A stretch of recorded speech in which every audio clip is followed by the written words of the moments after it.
Ash vs. Evil Dead Season 3, Episode 8, Rifting Apart. This is a pretty cool episode. We got to see what I guess this series would consider Purgatory, which is like super green, and there's like the weird smoke monster. And it doesn't actually have to catch you. Like, I guess it just has to see you, and then it shoots the random hands come out of the ground to officially, I guess, take you to hell. But it was a cool episode. Of course, Pablo and Ash have to go through the process of figuring out what in the world are we going to do. Kelly is gone. Brandy is gone. We got nothing. It's just the two of us now, and Ruby's just out there.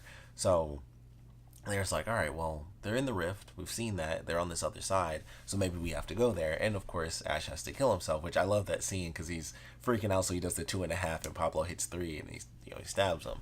So Ash is on the other side. Of course, Ash screwed up and didn't even bother to look to see if it was actually his daughter's body in the bag that he looked in. So Pablo ends up having to go through a whole fight with the deadite, which I thought was actually pretty cool. And I love the way it ended, where it was just one of those crazy endings where he stabs her in the hand and he gets her head in the shaker, and it just pops her head off. And I was like, that was actually a pretty crazy death, but I thought it was pretty cool. So Ash is, of course, on the other side. He's looking for his daughter. He finds Brandy.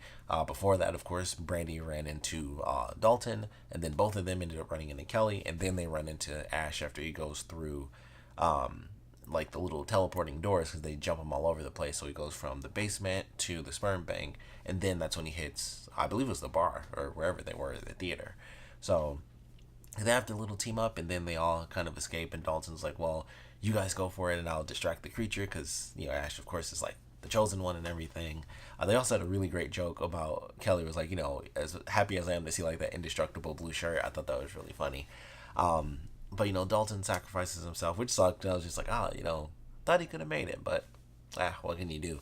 I guess he technically would have woken up with a hole in his body anyway, because he got like ran through and everything. So I don't know if that really would have worked for him, because, well, no, I guess he would come back. Brandy came back, and obviously she died, so I guess it wouldn't have mattered.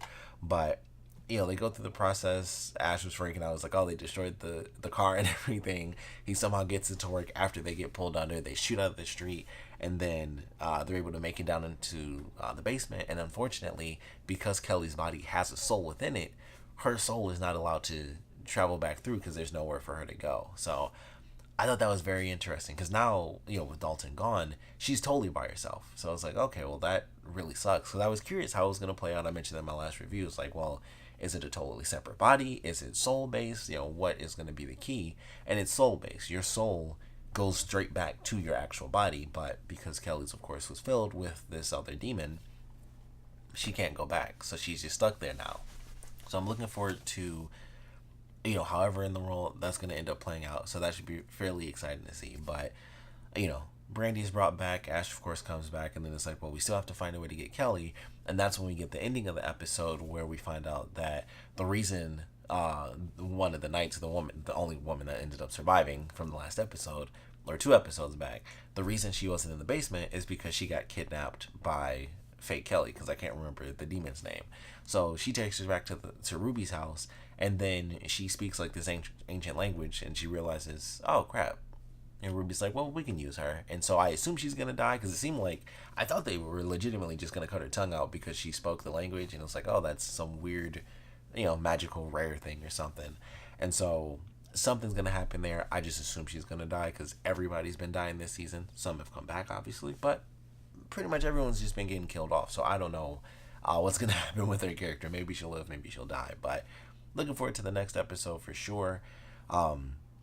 Just in general, the stuff with Kelly, I'm excited to see how that plays out, how much of that we get to see, because of course all the kids that died at the party were there running around freaking out like, where are we, what do we end up doing, or how is this going to play out.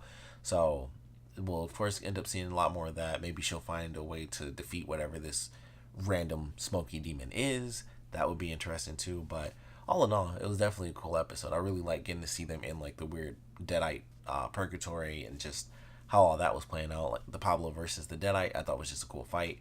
So all of it was a pretty cool episode, seeing how it was going to play out, how they were going to survive, possibly not survive. In Dalton's case, unfortunately for him, twice or 3 times, because technically he died, then Ruby brought him back and then killed him again. So the 3rd time's the charm. He's probably gone, sadly. But definitely a fun episode for sure. So I'm looking forward to the next one. how things are going to play out, whatever is going to end up happening with Ruby and the demon that's possessing Kelly, and what they're going to do to this woman, what they can get from her. So, a couple of questions there, but definitely looking forward to it. Of course, would love to know what you guys thought about this episode, so please comment below. Let me know your favorite parts about it, least favorite parts about it, and I would love to know your predictions for what's going to happen with Kelly, how she's going to escape. I would assume they're going to somehow kill the demon, and then Kelly will just end up escaping. But how long is that going to take? How is she going to survive? Are we going to see the official deadite hell? Because I was so curious. I thought we were going to see it when the car got pulled down. I thought they would actually show it, and then I thought it was going to be like, oh crap, because I didn't know how far in the episode I was. I was like, this could be the end, and then we see like actual deadite hell. But that would be cool to see. I don't know if they'll do that with Kelly, and then they have to die again, and then go down and get her, and you go, a few layers deep like Inception.